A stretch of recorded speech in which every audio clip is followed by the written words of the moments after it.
Evan, ano yung mga problema sa health sector ang natalakay o gustong tugunan ngayon ng mga mambabatas? Aga sahod na mas mababa pa umano sa minimum wage. Maraming mga pasyenteng nakatoka sa iisang nurse at kawalan ng sapat na benepisyo. Ilan yan sa mga nais tugunan sa pagtalakay ng House Committee on Health sa mga panukalang batas na naglalayong amyendahan ang Magna Carta for Public Workers. Overworked at underpaid, yan ang paglalarawan ni ACT Teachers Party List Representative Antonio Tino para sa karamihang public health workers, kabilang ang mga regular at contractual, hindi lamang sa mga ospital kundi pati sa mga paaralan, local government units at iba pang government institutions. Kaya naman kasama sa nais maipasa ang pagpapataas ng minimum salary sa 36,000 pesos para sa mga health workers at 50,000 pesos para sa mga entry-level nurse at iba pang allied health professionals.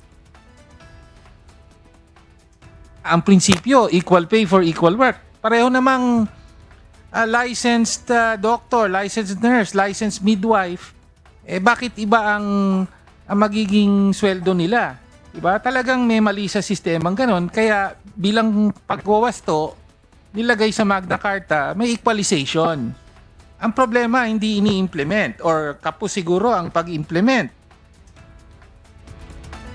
Isinusulong din sa pag-amyenda sa Magna Carta for Public Health Workers ang tamang nurse-to-patient ratio, kung saan 8 lamang dapat na pasyente sa bawat health worker sa general ward at isa-isa sa ICU. Malayo ito sa sinasabing kasalukuyang ratio sa ilang paggamutan na umaabot umano sa 60 pasyente ang nakatoka sa iisang nurse. Kabilang sa panukala ang mass hiring, pagdadagdag ng plantilla positions at pagpapalakas ng public health system.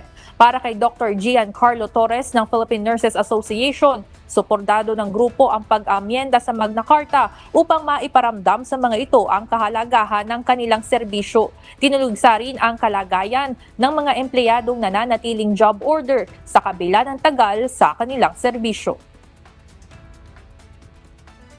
Meron pa po tayong mga job order na 10 years, 15 years na po silang job order. And ang nakakalungkot po dito, they're receiving I think around 1,000 pesos per day. So that's roughly around 20,000 lang, which is they're doing the job of a regular nurse, for example. And totoo po ito kasi going into the field po, nakaikot po tayo.